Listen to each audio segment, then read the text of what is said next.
నమస్కారం. Welcome back to Reddy traditional kitchen. మరొక రెసిపీతో నేను మీ ముందరికి వచ్చేసండి. అదేనండి మునక్కాడ ఉల్లి కారం కర్రీ. ఇది చాలా టేస్టీగా ఉంటుందండి. వేడి వేడి అన్నంలో ఇలా కూర కలుపుకొని తింటే మీకు చాలా బాగా నచ్చుతుందండి. చాలా టేస్టీగా ఉండే మునక్కాడ ఉల్లి కారం ఇలా తయారు చేసుకొని తింటే దీని రుచి ముందు మీకు ఏ కూరలైనా దిగదుడిపోనండి. అంత టేస్టీగా ఉంటుంది. చాలా సింపుల్గా మరియు ఈజీగా వీటిని తయారు చేసుకోవచ్చు. వీటి గురించి తెలుసుకోబోయే ముందు మీరు ఎవరైనా ఫస్ట్ టైం మన ఛానల్ చూస్తున్నట్లయితే ప్లీజ్ సబ్స్క్రైబ్ చేసుకోండి. వీడియో చివరి వరకు చూసి వీడియో మీకు నచ్చినట్లయితే లైక్ చేయండి, షేర్ చేయండి, కామెంట్ చేయండి. అలాగే మీ రిలేటివ్స్కి షేర్ చేయండి. లేట్ చేయకుండా వీడియోలోకి వెళ్ళిపోదాం. ముందుగా స్టవ్ పై ఒక ప్యాన్ పెట్టుకొని అందులో 1 టీ స్పూన్ ఆయిల్ యాడ్ చేసుకొని ఆయిల్ హీట్ అయిన తర్వాత 1 టేబుల్ స్పూన్ ధనియాలు, 1/2 టీ స్పూన్ మెంతులు, 1 టీ స్పూన్ జీలకర్ర యాడ్ చేసుకొని వాటిని ఒక 1 మినిట్ వరకు లో ఫ్లేమ్లో పెట్టుకొని వేయించుకోవాలి. ఇలా వేయించుకున్న తర్వాత 10 వెల్లుల్లి రెబ్బలను యాడ్ చేసుకొని మరొక 1 మినిట్ వరకు లో ఫ్లేమ్లో పెట్టుకొని వీటిని వేయించుకోవలసి ఉంటుంది. ఇవి వేగిన తర్వాత వీటన్నిటిని ఒక ప్లేట్లోకి పక్కకు తీసుకుందాము. ఇలా ప్లేట్లోకి తీసుకొని చల్లారనివ్వాలి. ఇప్పుడు ఒక మిక్సీ జార్ తీసుకొని చల్లారిన ధనియాలను మరియు వెల్లుల్లి రెబ్బలను అందులో యాడ్ చేసుకొని అలాగే 2 పెద్దగా కట్ చేసి పెట్టుకున్న ఆనియన్స్ని కూడా అందులో యాడ్ చేసుకుందాము. అలాగే 1 టీ స్పూన్ కారం యాడ్ చేసుకున్నాము. కారం అనేది మన టేస్ట్ని బట్టి యాడ్ చేసుకోవాల్సి ఉంటుందండి. అలాగే 2 చింతపండు రెబ్బలను కూడా యాడ్ చేసుకొని ఒకసారి వీటన్నిటిని గ్రైండ్ చేసుకోవాల్సి ఉంటుంది. ఈ విధంగా కచ్చాపచ్చాగా గ్రైండ్ చేసుకోవాలి. ఇలా గ్రైండ్ చేసుకొని వీటన్నిటిని పక్కన పెట్టుకుందాము.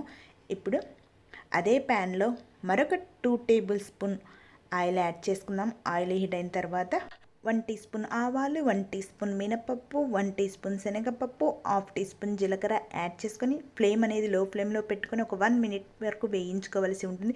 పోపు అనేది వేగిన తర్వాత ఇప్పుడు అందులో 1 స్లైసెస్గా కట్ చేసి పెట్టుకున్న ఆనియన్ కూడా అందులో యాడ్ చేసుకొని ఒకసారి బాగా కలుపుకోవాలి. ఇలా కలుపుకున్న తర్వాత 2 మునక్కాడలను చిన్న చిన్న పీసెస్గా ఈ విధంగా కట్ చేసుకొని యాడ్ చేసుకొని ఒకసారి బాగా కలిపి ఇప్పుడు అందులో 1/2 టీ స్పూన్ పసుపు, టేస్ట్కి సరిపడంత సాల్ట్ యాడ్ చేసుకొని ఒకసారి వీటన్నిటిని బాగా కలుపుకోవలసి ఉంటుంది. ఇలా కలుపుకున్న తర్వాత మూత పెట్టి ఫ్లేమ్ అనేది లో ఫ్లేమ్లో పెట్టుకొని ఒక 5 మినిట్స్ వరకు వీటిని కుక్ చేసుకోవాలి. ఆఫ్టర్ 5 మినిట్స్ తర్వాత మూత ఓపెన్ చేసి చూస్తే మనకు మునక్కాడ అనేది ఈ విధంగా కుక్ అవుతూ ఉంటుందండి. ఇలా కుక్ అవుతున్న టైంలో ఇప్పుడు అందులో 1 కట్ చేసి పెట్టుకున్న టమాటో, కొన్ని కర్రీ లీవ్స్ను యాడ్ చేసుకొని వీటన్నిటిని ఒకసారి బాగా కలుపుకోవలసి ఉంటుంది.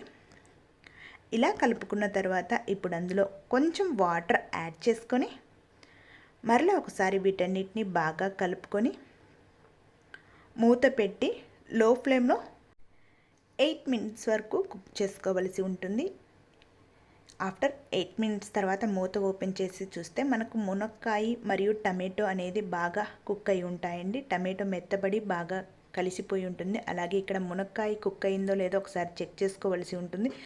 అప్పటికి మునక్కాయ అనేది ఉడకకపోతే కొంచెం వాటర్ యాడ్ చేసి మరొక 5 మినిట్స్ కుక్ చేసుకోవలసి ఉంటుంది. నాకు మునక్కాయ అనేది బాగా ఉడికిందండి. సో అందుకోసమే ఇప్పుడు అందులో మనం ముందుగానే గ్రైండ్ చేసి పెట్టుకున్న ఉల్లిపాయ కారంను అందులో యాడ్ చేసుకుందాము. ఇలా యాడ్ చేసుకున్న తర్వాత వీటన్నిటిని ఒకసారి బాగా కలుపుకోవలసి ఉంటుంది. ఉల్లిపాయ కారం మరియు మునక్కాయ బాగా కలిసేలాగా కలుపుకోవలసి ఉంటుంది. ఇలా కలుపుకున్న తర్వాత ఇప్పుడు టేస్ట్ చూసి సాల్ట్ ఏమన్నా అవసరమైతే సాల్ట్ యాడ్ చేసుకోవలసి ఉంటుంది. కొంచెం సాల్ట్ యాడ్ చేసుకున్నాను. అలాగే కొన్ని మిల్క్ని కూడా యాడ్ చేసుకున్నాను. ఇలా యాడ్ చేసుకున్న తర్వాత వీటన్నిటిని ఒకసారి బాగా కలుపుకోవలసి ఉంటుంది. మిల్క్ యాడ్ చేయడం వల్ల ఉల్లి కారం అనేది మరింత టేస్ట్ వస్తుందండి. సో మిల్క్ యాడ్ చేసిన తర్వాత ఒకసారి బాగా కలిపి మూత పెట్టి ఒక 2 మినిట్స్ లో ఫ్లేమ్లో పెట్టుకొని కుక్ చేసుకోవాలి. ఆఫ్టర్ 2 మినిట్స్ తర్వాత మూత ఓపెన్ చేసి ఒకసారి బాగా కలిపి సర్వ్ చేసుకుంటే ఎంతో టేస్టీగా ఉండే మునక్కాడ ఉల్లి కారం అనేది రెడీ అయినట్లేండి. వేడి వేడి అన్నంలో ఈ కూర కలుపుకొని తింటే మీకు చాలా బాగా నచ్చుతుందండి. చాలా టేస్టీగా ఉంటుంది.